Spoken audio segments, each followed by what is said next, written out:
What would you do if revenge finally came to your door wearing a soaked coat and carrying the face of the man you once loved? A year earlier, the Duke of Ashbourne had abandoned Vivienne at a ruined estate because her presence reminded him of the brother he could not save. He expected her to surrender.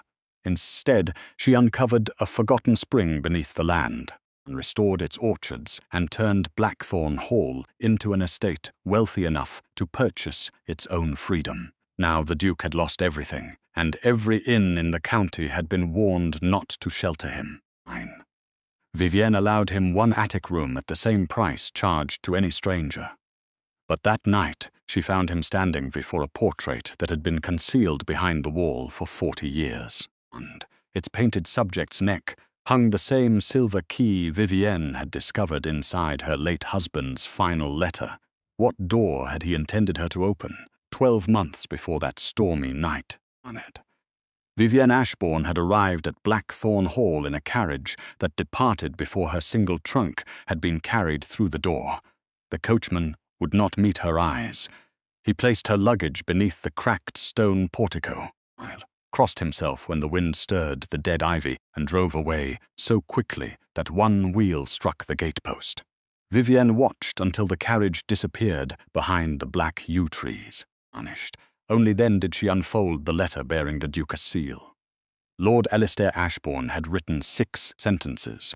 The first 4 concerned her widow's allowance. The 5th instructed her not to return to Ashbourne House without an invitation. The 6th declared that solitude might help them both make peace with Nathanieless. Vivienne read that final sentence twice. Nathaniel had been her husband and Alistair's younger brother, and he had died 8 months earlier after being thrown from his horse on a road he had travelled safely since childhood. Alistair had never openly accused her of causing the accident, but grief had sharpened every silence between them until accusation no longer required words. On the morning after the funeral, Vivienne had found him alone in the library gripping Nathaniel's riding gloves. For one unguarded moment, the proud, distant Duke had looked at her as if she were the only other person alive who understood what had been taken from him. She had almost crossed the room, and then he had placed the gloves inside a drawer and ordered her removal to Blackthorn Hall. The manor waiting before her was worse than any punishment she had imagined.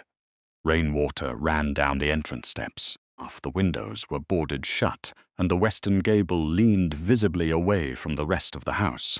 Above the door, someone had carved a warning into the stone. Let what sleeps below remain unnamed. And as Wren, the elderly housekeeper who had refused to abandon the property, opened the door while holding a kitchen knife.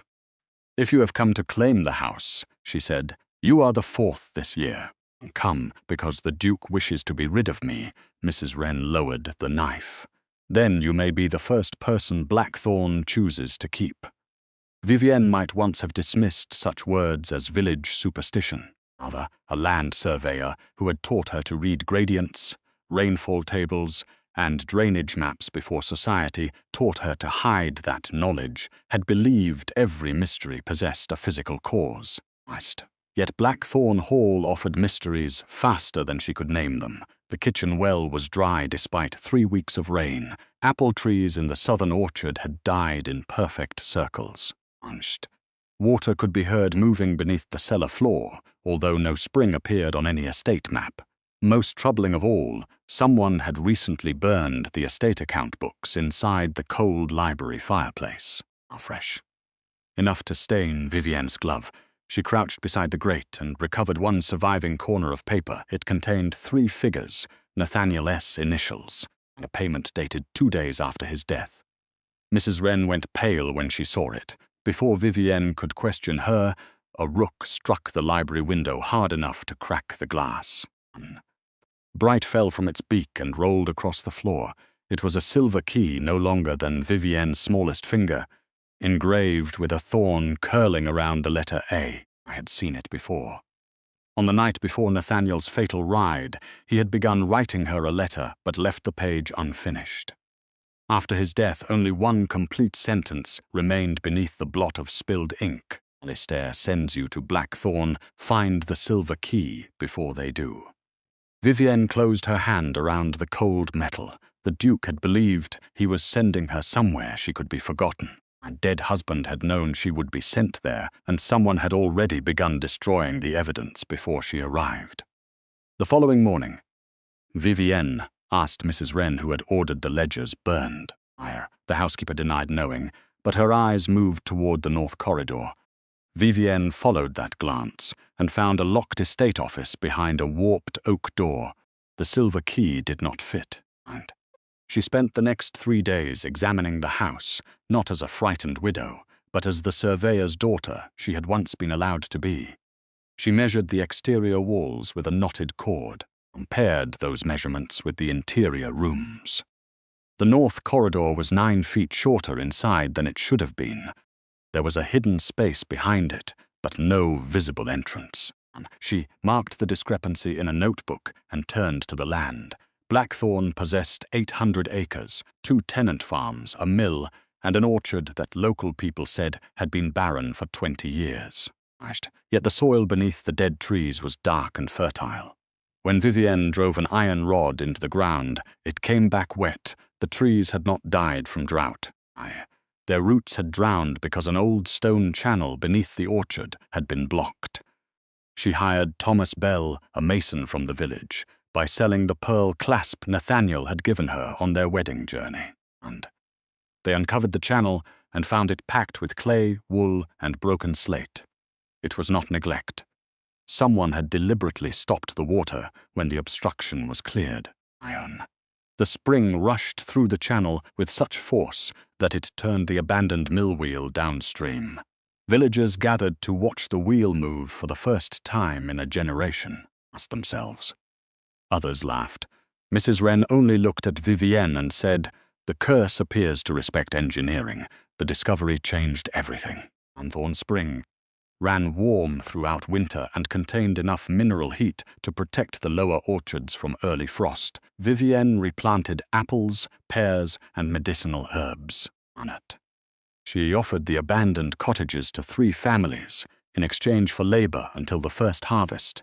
She reopened the mill and charged neighboring farmers less than the distant Ashbourne mill. Had raised its fees twice under the Duke's chief advisor, Lord Cedric Vale. Within 4 months, Blackthorn was feeding itself. Within 6, it was earning money. Vivienne kept duplicate accounts in separate locations and required 2 witnesses for every payment. Nathaniel had once teased that she trusted numbers more than people after his death. She understood that numbers were useful precisely because they remembered what people wished forgotten. Every month, an agent from London named Mr. Pike arrived to collect her widow's allowance receipt. I entered the house and always asked whether she had discovered anything unusual. Vivienne answered that the roof leaked and the soup was poor. Both statements were true. Though the second became less true each week, she did not mention the silver key, the hidden space, or the scorched scrap bearing Nathaniel's initials. In midsummer, Mr. Pike brought a new document. Stair, he said, could no longer justify the expense of maintaining an unproductive property. Blackthorn would be sold at Michaelmas unless Vivienne vacated willingly. And she read the document and noticed that the valuation listed the spring as seasonal drainage of no commercial value.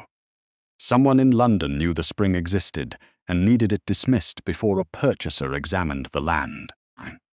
"I wish to buy Blackthorn," she said. Pike laughed. With what fortune? With the income his agents failed to report for 20 years. His laughter stopped. Vivienne presented audited accounts showing the reopened mill, and tenant agreements, crop contracts, and 6 months of profit. She also invoked a neglected clause in her marriage settlement. Nathaniel had granted her the right to purchase any non-entailed Ashbourne property offered for public sale. Her unpaid widowess allowance credited toward the price. Lord Cedric attempted to withdraw the sale. Vivienne's solicitor, Miss Eleanor March, widowed uncle Mr. March, had already registered her acceptance at the county office. A month later, Blackthorn Hall belonged legally and separately to Vivienne. The deed arrived in a plain packet. She carried it into the orchard and stood beneath the first pear tree to blossom. I could triumph. What she felt instead was quiet, fierce relief. No sealed letter could send her away again. That evening, Mrs. Wren brought down an old portrait from the attic. It showed Lady Honora Ashbourne, who had owned Blackthorn 40 years earlier before vanishing from the family record. Around Honora's painted neck hung a small silver key engraved with a thorn and the letter A. Canvas had been slashed across the lower corner, removing whatever Honora's hand once held. On the back, in faded ink, someone had written, "She preserved what the men sold," and hung the portrait in the library and spent the autumn searching for its lock. She tested the key against desks, cabinets, strong boxes, and chapel doors. Nothing opened. Came. And with it, the first harvest from Blackthorn's restored orchard. The pears were small but sweet, the mill turned through frost. Travellers began asking to rent rooms after hearing that the warm spring made Blackthorn's western wing comfortable even in January. Vivienne converted 6 rooms, hired village women at fair wages, and created a residence for scholars, widows, and respectable families who needed a season in the country without the expense of maintaining an estate. By spring, every room was occupied. Blackthorn was no longer a place where inconvenient people disappeared. It had become a place where they recovered enough strength to decide where they would go next. Through all those months, Alistair never came. He signed the transfer through his solicitor. He sent one formal acknowledgement of the purchase and no personal letter. Vivienne told herself she preferred it. Unless, whenever a carriage turned through the gates, some disobedient part of her looked toward the door before reason could stop it. Exactly 1 year after her arrival, a storm broke over Blackthorn. Rain struck the windows in silver sheets. Near midnight, someone pounded 3 times on the front door. Mrs. Wren reached for the kitchen knife. Vivienne took a lamp and opened the door herself. Alistair stood on the step, soaked, mud-covered, and alone he looked thinner than she remembered. Blood had dried along one temple. Behind him there was no ducal carriage, no groom, no luggage, only a tired horse trembling beneath the yew trees. "I require a room," he said. "Blackthorn is not an Ashbourne property now." The answer cost him something. "Then you may rent the attic room 5 shillings a week, meals excluded." His eyes met hers. For a moment, grief, pride, and something warmer moved across his face. "Those are severe terms. They are the same terms I offer any stranger." He bowed his head. "Then I accept them." At supper, Alistair explained that creditors had seized Ashbourne House that morning. Documents bearing his signature proved he had pledged the estate, the London residence, and nearly every unentailed property against loans he had never received. His counsel had turned against him. Frederick Vale, his mother's cousin, and trusted adviser since Alistair inherited at 22, had produced witnesses who swore the loans were legitimate. Worse, a petition before the Crown alleged that Alistair's reckless debts made him unfit to administer the remaining entailed lands. Until the hearing, he had no authority over Ashbourne accounts. "Inn refused you?" Vivienne asked. "Each had received a warning that sheltering me would make its owner liable for my debts." "Who sent it?" "Cedric claims the creditors did." "What do you claim?" Alistair stared into his untouched soup. "I claim I was a fool who allowed another man to understand my estates better than I did." Vivienne almost said that he had made the same mistake with her. Perhaps he saw it in her face, and with you, he added, "I understood you least of all." An apology offered during desperation was easy currency. Vivienne refused to spend it. She showed him the attic room and gave him 1 candle. A floorboard creaked below. She followed the sound to the library and found Alistair before Honora's portrait. He was staring at the silver key painted at her throat. "And this?" he asked. Vivienne held up the real key. The blood left his face. "Nathaniel carried that on the day he died." Silence gathered around them. Alistair reached into his coat and produced a water-damaged ledger. He also copied these figures before his death. Payments from Ashbourne accounts to men who later testified against me. "I found this in Cedric's office tonight. He caught me leaving." The wound at Alistair's temple made sudden sense. "Why come here?" Nathaniel wrote Blackthorn beside 3 payments. I thought the answer might be hidden here. You thought correctly. I'll not command this investigation. His jaw tightened by old habit, then relaxed through conscious effort. No, I am asking to assist yours. Vivienne showed him the shortened north corridor. And together they removed the portrait and found a narrow brass plate concealed behind its frame. The silver key fit, but when Vivienne turned it, no door opened. Instead, somewhere beneath them, struck stone. A moment later, water began roaring under the library floor. They descended to the cellar. The warm spring, swollen by the storm, surged through channels carved into the foundation. One channel had changed direction when the key turned, draining a shallow basin beside the north wall.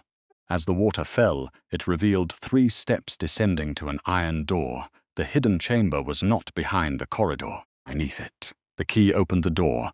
Inside stood a cedar chest, a surveyoress table, and shelves of rolled maps sealed in wax. The room smelled of mineral water and old paper. On the table lay a journal belonging to Lady Honora Ashbourne. Vivienne read the first page aloud. Honora had discovered that her husband and 2 investors were secretly mortgaging tenant lands, and then recording repayments as unpaid so they could seize farms. Twice she preserved the original surveys and debt releases at Blackthorn. Before she could expose them, she was declared unstable and confined abroad. Her younger brother recovered the papers, but feared the scandal would destroy innocent heirs. He sealed them away with instructions that Blackthorn's lawful mistress should reveal them if the scheme ever began again. Cedric's grandfather was one of the investors, Alistair said. The current fraud was not merely an attack on him, it was the continuation of a system that had enriched the Vale family for 2 generations. Maps showed water rights running beneath Ashbourne's northern farms and into a valley where a railway company planned to build a major line. Control of the rights would make the land enormously valuable. Cedric needed Alistair declared incompetent, and he needed Blackthorn either empty or sold to an ally before anyone found Honora's proof. Nathaniel must have discovered part of the scheme, and Vivienne searched the chest until she found a packet tied with blue thread. Inside was Nathaniel's complete final letter, hidden before the unfinished copy had been placed in his desk. He wrote that Cedric's clerk had offered him money to persuade Alistair to sell Blackthorn. When Nathaniel refused, someone loosened the fastening on his saddle. He intended to confront the stable master after one last ride to obtain a confession. I returned. Alistair sat down hard against the stone wall. For a terrible moment he could not speak. I sent you here, he finally said, because Cedric told me Nathaniel had quarreled with you about Blackthorn. Your ambition drove Nathaniel onto that road, and you believed him. I believed what allowed me to punish someone, instead of facing what I had failed to see. His voice broke. But Vivienne did not rescue him from the truth. You made me pay for your grief. Yes, he looked directly at her. No explanation alters that if we survive this, I will say it publicly. They carried the chest upstairs. Before dawn, they had scarcely finished when smoke rose from the western orchard. Someone had set fire to the new packing barn while workers rushed to save it. 2 masked men entered through the kitchen and searched the library. Vivienne had anticipated that Cedric would learn where Alistair had gone. She left the portrait hanging crooked and placed a false packet inside the empty space behind it. The real documents were locked in the mill's flower chest under Mrs. Wren's guard. The intruders seized the false packet and fled. One dropped a brass button stamped with the crest of Vale's private regiment. As useful evidence, but not decisive. Any servant might possess such a button. Vivienne needed Cedric to identify knowledge only the guilty man could have. The hearing would take place in 3 days at the County Assembly Hall. Cedric expected Alistair to plead that the signatures were forged. They were not. Alistair had signed blank warrant sheets for estate business for years, trusting Cedric to complete them properly. The debts would be difficult to defeat. Honora's documents proved a historic conspiracy, but not the present substitutions. Vivienne noticed that the modern mortgage schedules described the northern watercourse using the phrase Blackthorn S, seasonal drain. the same false description in the valuation Mr. Pike had delivered before she purchased the estate. Whoever drafted both documents had relied on the same secret survey. Father had taught her that surveyors marked underground water in blue iron gall ink mixed with salt so it would not fade in damp conditions. On Cedric's copies, the blue lines looked old, but crystals were fresh. The maps had been aged with heat. More important, they showed a stone culvert built only 6 months earlier by Thomas Bell. A supposedly 40-year-old survey recorded a structure Vivienne herself had commissioned. It was the impossible fact around which their case could be built. Alistair wanted to summon the magistrate immediately. Vivienne stopped him. Cedric could claim a clerk had altered the plans without his knowledge, aired his voice, his confidence, and his mistake before witnesses. She sent Mr. Pike a message stating that the documents beneath Blackthorn had burned in the packing barn, but that Vivienne was prepared to surrender the original spring survey in exchange for protection from the Duke's creditors. Pike carried the message to Cedric, ordered her to bring the survey to the Assembly Hall, and promised that Blackthorn would remain hers if she testified that Alistair had knowingly borrowed against the estates. "You will betray me," Alistair said. "Because he watched you betray me first," she replied. On the morning of the hearing, the Assembly Hall filled with tenants, creditors, owners, and reporters. Cedric stood beside the Crown S Commissioner dressed in sober grey, every inch the reluctant statesman burdened by a relative's failures. Alistair entered without ducal robes. He had chosen to appear as the accused man he was rather than hide behind rank. Vivienne came last, sat carrying one rolled survey. Murmurs followed her down the aisle. Cedric smiled when he saw it. He presented the mortgages, the signed warrants, and 3 witnesses. Each swore that Alistair had authorized the loans. When the commissioner asked whether the Duke contested his signature, Alistair said, "No, I contest my cowardice in signing what I did not read, but the hand is mine." Cedric's smile widened. Then Alistair continued, "That same cowardice allowed me to condemn my brother's widow without hearing her from my home, and leave my duty in another man's hands. I say this not to request mercy, but because no judgment concerning my fitness can be honest unless my failures are named by me." Confession cost him the last shield of reputation he possessed. Vivienne saw the room change. Some judged him more harshly. Others listened for the first time, most importantly.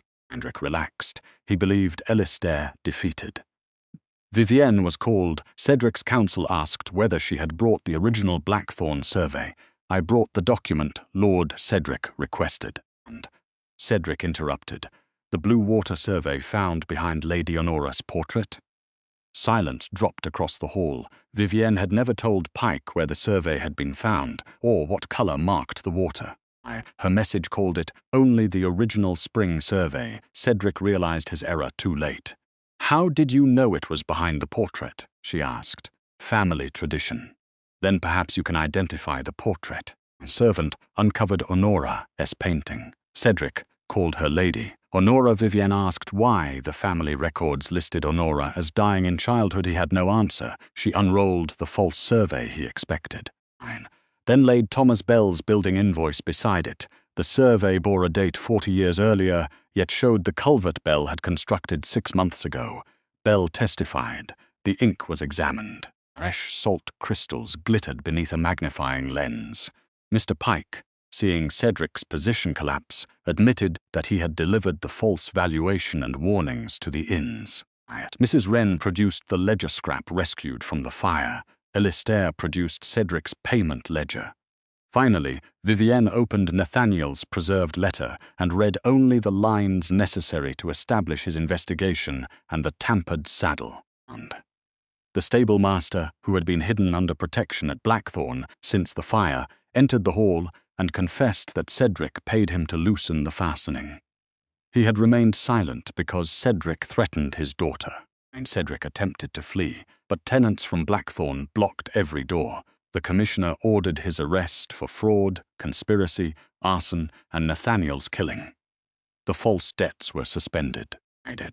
after the lender's records proved the money had passed through Vale-controlled accounts. Alistair retained his title, but the Crown placed his finances under temporary independent audit, and he accepted without protest. Cedric's properties were seized to compensate the tenants whose families had been defrauded. Vivienne insisted that restitution begin with them, not with Ashbourne House. Weeks later, Alistair returned to Blackthorn. This time he arrived in daylight with one modest case and paid 5 shillings before entering. He brought 3 documents. First, publicly acknowledged that Vivienne's purchase of Blackthorn was complete, permanent, and independent of any future marriage. The second transferred Nathaniel S., remaining personal estate to her without condition. The third was a written confession of Alistair's treatment of her, already printed in the county paper. "You asked whether I came because I required Blackthorn," he said. "I did. I have returned because I wish to repair what can be repaired and accept what cannot." Vivienne did not forgive him that afternoon. She allowed him to remain as a tenant. He worked with Thomas Bell on the northern cottages, attended every audit and learned the names of farmers whose rents he had once known only as figures. He never asked her to make his shame easier. Through winter, respect returned before tenderness. Tenderness returned before trust. In spring, the pear trees flowered along the warm wall. Alistair found Vivienne beside the restored channel where Blackthorn's water ran clear beneath the orchard. "I loved you before I understood that love without courage is merely another form of silence," he said. "I will not ask you to leave this place, surrender your name, or place your freedom in my hands. Ask whether, when you are ready, I may build a life beside yours." Vivienne considered the man before her, not the Duke who had banished her, and not the broken stranger who had begged for shelter, but the man who had publicly named his wrongs and spent a year repairing them without demanding a reward. "You may ask me again after the harvest," she said. Hope crossed his face, strained but unmistakable. Until then, your rent is due on Mondays." After the harvest, he asked again. This time she said yes, on terms written by her own solicitor. Remained hers, her income remained hers, and no decision concerning its tenants could be made without her consent. Their wedding took place in the orchard beneath branches, heavy with fruit, and placed Honora's portrait in the hall where every guest could see it. The silver key hung around Vivienne's neck, no longer a warning or a secret, but proof that what had been buried could be recovered by the person others had tried to erase. Alistair continued renting the attic room until the wedding morning. He kept the final receipt in his desk for the rest of his life. Visitors asked why a duke preserved a scrap, charging him 5 shillings for shelter in his wife's house. He answered truthfully. It was the first honest price he had ever paid for the privilege of being allowed through her door.